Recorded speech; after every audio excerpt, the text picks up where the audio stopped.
के साथ जो थप्पड़ मारा गया, जो जाति सूचक बात कही गई, वो हो या कि था मैं अंदर जाने की कोशिश कर रहा था, तो पहले उन्होंने मेरे को थप्पड़ मारा, और थप्पड़ मारा, उसके बाद मेरे को डंडा दिखाया, दोबारा फिर उन्होंने थप्पड़ मारा है, और उसके बाद उन्होंने मेरे को जाति सूचक गालियां दी है। उसके लिए उसकी जो वीडियो है मेरे पास है, वो मैं आपको दे भी सकता हूँ। आपकी वीडियो मैंने देखी थी, आपकी वीडियो आपके पीछे से यार दोस्तों ने बना रखी थी। हाँ जी, हाँ। है ना, लेकिन फ्रंट से भी कुछ ऐसा अभी तक मेरे पास कोई वीडियो नहीं, फ्रंट से कोई वीडियो थी आपके पास? है वीडियो से फ्रंट से तो जैसे हमारे जो स्टूडेंट थे वो तो नहीं थे अंदर, लेकिन वहां पे हाईटेक कैमरे लगे हुए, वहां से आप ले सकते हो। तो मतलब आपने इस बात का भी डाउट नहीं है कि भाई जो SC/ST एक्ट का मिसयूज कर सका, आपने क्लियर है कि भाई हाँ उस कैमरे में मेरी वीडियो है और उसने गाली भी दे रखा है और मेरे मार भी रखा है? हाँ, क्लियर है ये मामला? बिल्कुल क्लियर है जी। अगर इस मामले में अगर मैं भी दोषी हूँ तो मैं भी उस चीज का गुनहगार हूँ। इन 5-6 दिन में क्या प्रोग्रेस हुई? अभी तो कोई प्रोग्रेस नहीं है जी। अरेस्ट तो उस दिन कर लिया होगा? नहीं, अरेस्ट है ही नहीं, वो यूनिवर्सिटी में घूम रहे हैं। SC/ST एक्ट होता है अरेस्ट ऑन द स्पॉट, सुना है मैंने, होता है ऐसा तो। लेकिन ये है ना, अभी क्या बात है कि BC की आप समझ सकते हो, पावर है। तो सारे भैया ने भाई मेरी राम राम, मैं जगदीप शर्मा स्टेप अप जैसर यूट्यूब चैनल पर आपका स्वागत करता हूं। भाई इंटरव्यू बहुत खास है, और इंटरव्यू से पहले मैं आपको बताऊं, हरियाणा में 4-5 यूनिवर्सिटी ऐसी हैं जो बहुत खास हो रही हैं। एक हिसार की HA यूनिवर्सिटी जो मेरी फेवरेट है, दूसरी हिसार की JJU यूनिवर्सिटी जिसपे बहुत सारे कंट्रोवर्शियल मामले चले हुए हैं, तीसरी जींद की यूनिवर्सिटी रणवीर यूनिवर्सिटी जिसका कभी कोई जिक्र था नहीं, लेकिन अब वह यूनिवर्सिटी बड़े अच्छे लेवल पे चलने लग रही है। हालांकि मामले तो वहां पे भी कुछ उठ रहे हैं, लेकिन वो अलग कुछ राजनीतिक प्रेरित है। उस यूनिवर्सिटी में बहुत शानदार तरीके से काम चल रहा है। तीसरी यूनिवर्सिटी, चौथी यूनिवर्सिटी MDU, और जो सबसे बेस्ट, जो मैंने यूं लगा भाई हाँ यह यूनिवर्सिटी सबसे बेस्ट, वो KUK यूनिवर्सिटी। आज हम बात करेंगे हिसार के गुरु जंभेश्वर यूनिवर्सिटी की। वहां पे एक वीडियो वायरल हुई है जहां पे कुछ मेरे यूथ भाई, जिनमें से हमारे साथ विकास बनबोरी भी है, भाई साहब राम राम। राम। तो विकास बनबोरी भी उस एजिटेशन में थे, और जहां पे इनका पूरा NSUI का पेज और बहुत सारे लोग इनके समर्थन में थे। इनके साथ कुछ गलत हरकत हुई उस एजिटेशन में जो आज तक कभी सुनाई नहीं दी थी, वो इनके साथ हुई। और भी बहुत सारे मामले JJU यूनिवर्सिटी के सामने आए हैं। धीरे धीरे 2-3 दिन में सारा मामले पे वीडियो बना देंगे भैया। इनके साथ क्या हुआ इन्हें से पूछांगे। हालांकि मैं ऐसे मामलों से दूर रहा करूं, लेकिन जब मामले सामने आए तो फिर मेरा यूं जी करा, क्यों ना अगर ऐसे ऐसे JJU यूनिवर्सिटी में हो रहे हैं और ऐसे अगर कुछ करप्शन भी हो रहे हैं, तो उन पर खुल कर वीडियो बनावांगे इन 2-3 दिन में, आजकल परसों में। खैर विकास भाई कैसे हैं आप? मैं बिल्कुल बढ़िया जी, आप बताओ कैसे हो? एकदम बढ़िया। आप NSUI से हैं? बिल्कुल सर, मैं गुरु जंभेश्वर यूनिवर्सिटी NSUI से अध्यक्ष हूँ। ओके। हाँ जी। और वहां से अध्यक्ष हैं आप? बिल्कुल सर। ओके, तो विकास मैं खुल कर बात करूंगा आपसे। बिल्कुल। सरकार अभी जो JJU यूनिवर्सिटी में जो VC है, वो VC के खिलाफ जो जावे है, वो यूं लगा है जैसे अपोजिट संगठन वाले हैं, जैसे NSUI, SFII या और ABVP जैसे BJP का एक पार्ट सा है। तो आपके साथ जो दंगा सा हुआ, आपके साथ जो थप्पड़ मारा गया, जो जाति सूचक बात कही गई, वो हो या क्या था, मामला क्या था? फिर सवाल जवाब आपसे पूछूंगा मैं बताऊं सर, जैसे हम 24 तारीख को प्रदर्शन कर रहे थे, ठीक है, फी साइक का हमारा मामला था। हॉस्टल में जो लड़कियां एक कमरे में 5-5, 6-6 लड़कियां रहती है, उनका हमारा उनकी मांगों को लेकर हम यूनिवर्सिटी प्रशासन से मिल रहे थे। ठीक है, तो लड़कियां आपके पास आई समस्या लेकर? बिल्कुल सर। अच्छा, क्यों उन्होंने क्या भाई हमारे हॉस्टल में एक रूम में 5-5, 6-6 लड़कियां? बिल्कुल 10 बाई 10 के कमरे में 5-5, 6-6 लड़कियां रहती हैं। यो जिस कमरे में आप बैठे हैं लगभग 10 बाई 10 का भी नहीं होगा, अच्छा छोटा ही होगा। हाँ, इतना ही है 10 बाई। इसमें 5-6 लड़कियां, 6-6 लड़कियां रहती है। लेकिन इसमें 2 ही जने रह सके हो तो। लेकिन यूनिवर्सिटी में आप जाके देखोगे, मैं आपको वीडियो भी मंगवा दूंगा, फोटो मंगवा दूंगा, 6-6, 7-7 लड़कियां। बिल्कुल सर, बिल्कुल। देखो, अगर आप इस बात ने जो, अगर ये भाई सच है और 6-6, 7-7 लड़कियां रह रही है, लड़के तो फिर भी 4-5 खटा जावे, लड़कियों के साथ थोड़ा सा इन्वायरमेंटल इशू सा हुआ है, वो महीने की 4-5 दिन वाली समस्या, वो थोड़ी सी एक अलग सा मोमेंट तैयार हुआ है ना? तो वो समस्या लेके आई आपके पास कि जी हमारे एक रूम के अंदर 5-6, 7-7 लड़कियां हैं। तो फिर उसके बाद अंदर बोल रहे थे कि इसी की मीटिंग थी, लेकिन हमने ये बोल रखा था कि 24 तारीख को हम प्रदर्शन करेंगे। इस बात का हमने यूनिवर्सिटी प्रशासन को, और हमने पोस्टर जारी कर दिया था कम से कम 1 हफ्ते पहले। उनको ये पता था कि 24 तारीख को NSUI, INSHO और बाकी जो संगठन है, जैसे ISO होगी और AMBA होगी, DASPI होगी, इसको लेके प्रदर्शन करेगी। हमारा संयुक्त मोर्चा था। ABVP थी आपके साथ? उस टाइम हमारे पास उस टाइम नहीं थी। ठीक है, ठीक है। तो उनको बोला गया था कि हम 24 तारीख को प्रदर्शन करेंगे। जैसे ही हम प्रदर्शन करने के लिए आए तो प्रशासन ने हमारा टाइम था 10 बजे का। 10 बजे से लेकर 11 बजे, 10:30, 10:30 का टाइम दिया। 10:30 के बाद 11 बजे का टाइम दिया। 11 बजे के बाद हमारा ऐसे ऐसे टाइम बढ़ता गया। 12 बजे तक आप ये देखो कि हम कम से कम वहां पे 200 बच्चे थे। आप ये बताओ कि 200 बच्चे बिना सुबह कुछ खाए वहां बैठे हैं, इतनी देर तो नहीं डटेंगे ना। अब ये पता है कि हमारी जेन्युइन प्रॉब्लम है, और आज की प्रॉब्लम नहीं थी, 8 महीने पहले भी हमने प्रदर्शन किया था इसी बात पे। लेकिन इस पे कोई भी यूनिवर्सिटी प्रशासन का कोई भी ये नहीं था कि सकारात्मक रवैया नहीं था कि हम आपकी प्रॉब्लम को सोल्व कर देंगे।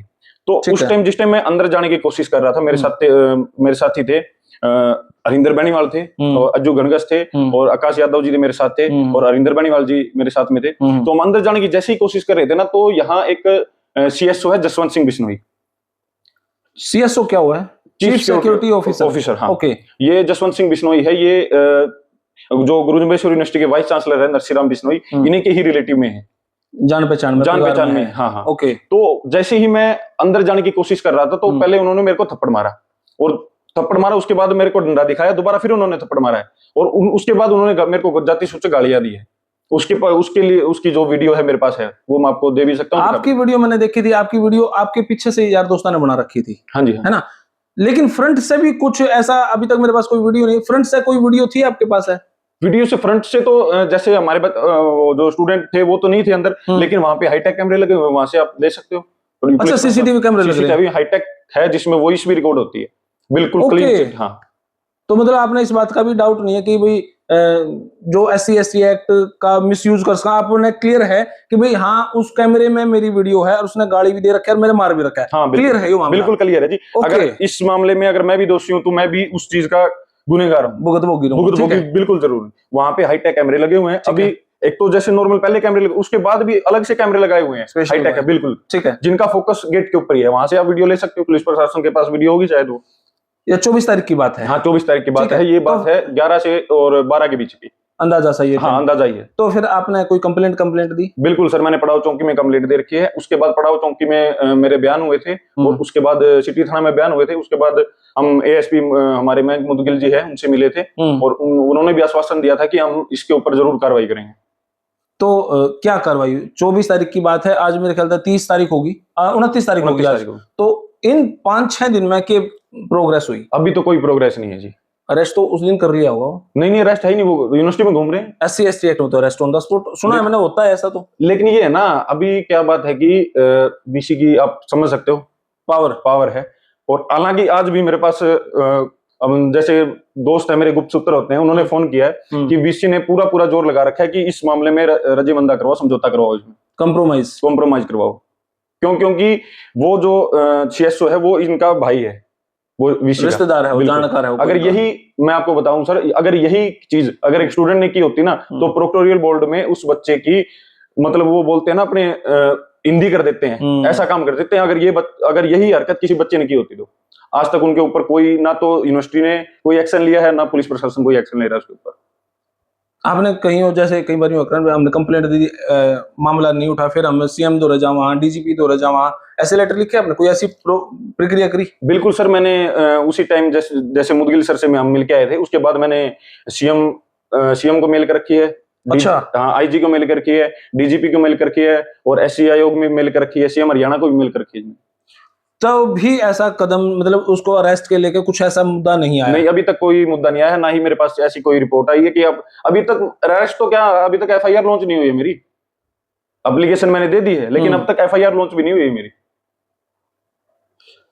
ये भाई NSUI के प्रेसिडेंट है, JGU से, और जब इनके साथ इस स्तर पे यह समस्या है, अब समझो इस बात ने, इनके साथ जब इस लेवल पे यह समस्या है, तो आम आदमी, मैं तो अब सच में इनके पक्ष में ही बोलना पड़ रहा है, आम आदमी जो SC कैटेगरी से गुजर रहा है, तो उसके साथ कितनी समस्या होती है। NSUI प्रेसिडेंट, और वीडियो आ रही है, और जबकि वो भाई खुल कनु को है कि सामने जो CCTV कैमरा लग रहा है वहां से रिकॉर्डिंग कटवा। आपने पुलिस में कहा नहीं जी, उड़ते रिकॉर्डिंग कटवा लो? हाँ जी, बिल्कुल, मैंने बोला था उनको। फिर वो बोले कि हम DVR मंगवा लेंगे, कोई दिक्कत नहीं है। मंगवाई फिर वहां?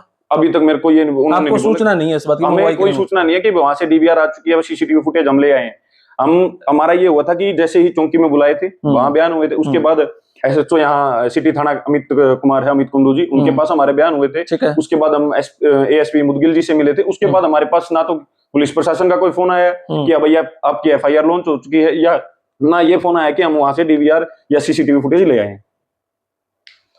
भाई हालांकि को मैं ऐसे किसी जाति वाति पर कोई ज्यादा विश्वास नहीं करता मैं, लेकिन सोचने मतलब गंभीरता से सोचने का विषय है वो। भाई एससी कास्ट से है और इसके एनएसयूआई का प्रेसिडेंट है, जहां पे ये यूनिवर्सिटी में युवाओं को इंस्पायर करे, मोटिवेशन करे, वहां के उनके लिए अच्छे स्टेप ये भाई उठावे है। और जब इसके खिलाफ यह कार्रवाई हो तो इसकी सपोर्ट में कोई नहीं है। जो अब एबीवीपी आपको अब क्या कह रही है, एबीवीपी का क्या कहना है? एबीवीपी के जैसे मेरे साथी हैं, जब ये मामला हुआ, घटना घट गया, नेक्स्ट डे तो उनका क्या समर्थन था कि नहीं था? नहीं, नेक्स्ट डे तो नहीं, अभी कल परसों का फोन आया था मेरे पास एबीवीपी का। उनको जैसे हमारा संयुक्त मोर्चा है उसमें भी हमारे बातचीत साझा होती रहती है। उन्होंने भी बोला है कि विकास भाई आपके साथ गलत हुआ तो हम आपके साथ हैं। मतलब उन्होंने भी डायरेक्ट इनडायरेक्ट सपोर्ट किया। हाँ, बिल्कुल सर। ओके, हाँ। तो भाई एनएसयूआई में यूनिवर्सिटी में जो यूथ जो इलेक्शन लड़ा कर है वो अपने अपने संगठन हैं, जैसे इंसो इनेलो वालों का है, आईएसओ जेजेपी, इंसो मेरे ख्याल से जेजेपी का है, आईएसओ इनेलो वालों का है, एसएफआई है जैसे स्टूडेंट फेडरेशन ऑफ इंडिया, और जैसे एनएसयूआई कांग्रेस का, एबीवीपी बीजेपी का, ये इस तरीके से पार्टियों के अपने अपने संगठन हैं। जब एबीवीपी और सारी संगठन इकट्ठे होकर जब इस भाई ने सपोर्ट कर रहे हैं तो मन भी गलती कहीं ना कहीं नजर नहीं आ रही इस भाई की। और यूं लगा है कि सच में क्या यूनिवर्सिटी लेवल पे अपना कोई वीसी किसी रिश्तेदार को, जैसे कि इस भाई ने बताया, अपने रिश्तेदार को बचाने की कोशिश हो रही है। नहीं तो इस मामले पे on the spot FIR, on the spot arrest warrant, मतलब ये होते हैं ऐसे। बिल्कुल होते हैं जी। हमने पहले भी मैं यूनिवर्सिटी का नहीं, शेड्यूल कास्ट में हो जाइए, अगर किसी के भी साथ भी गलत होता है ना, जैसे अपर कास्ट का हो गया या कोई बड़ा जमींदार हो गया, अगर कोई गरीब पे उंगली उठाता है या उसको मारपीट करता है तो मैं वहां जाता हूँ, सिविल हॉस्पिटल में मैं भी जाता हूँ। ठीक है, अगर कोई भी यूनिवर्सिटी का बच्चा भी मेरे पास आ जाता है तो मैं उसको ये नहीं पूछता कि तेरी कास्ट क्या है। ठीक बात है। बिल्कुल नहीं, उनको ये बोल दिया कि आपका मेरा ये काम है, बेधड़क मैं अपने काम छोड़ देता हूँ, उसका काम करवाता हूँ। ना कोई मेरे को पर्सनली बेनिफिट होता है, ना मैं उनको बोलता हूँ कि भाई ये करवा दे। हाँ, इतना है, काम हो गया, उसके बाद हम चाय जरूर पीते हैं बैठ के, बनती भी है, इसके अलावा और कुछ नहीं। ना तो ठीक है, चाय। और उनको ये भी नहीं बोलता कि मैं प्रदर्शन कर रहा हूं तो आप आ जाओ, फोर्स नहीं करता है उनकी। बिल्कुल इच्छा है जी। एक बार फोन करता हूं कि मैं प्रदर्शन कर रहा हूं, आप आ जाओ, अगर वो आए तो ठीक है, ना आए तो भी ठीक है। तो लड़कियों की जो समस्या थी वो आज भी जो की तो बनी हुई है। बिल्कुल जो की तो बनी, सोल्यूशन वो भी बिल्कुल जी, बिल्कुल। एक तो कम से कम ये जी हमने वो प्रॉब्लम सॉर्ट आउट कर दी, भी वो जो केस कर रखा है ना वापिस ले लो, ऐसा भी नहीं हुआ ना जी, बिल्कुल भी नहीं। अब मैंने 8 महीने पहले ये आवाज उठाई थी फीस की और हॉस्टल की, तब इन्होंने। फीस का क्या इशू है? फीस का इशू ये है कि आप अगर गवर्नमेंट कॉलेज हिसार है जो, हालांकि अंडर इसी की है गुरु जम्बेश्वरी, उसमें से अगर आप डिग्री करोगे ना तो आपकी 15,000 रुपए में डिग्री हो जाएगी। अगर यहाँ आप आओगे ना गुरु जम्बेश्वरी यूनिवर्सिटी में 13,000 तो हॉस्टल की फीस है। ठीक है, और उसके अलावा रह गई फीस।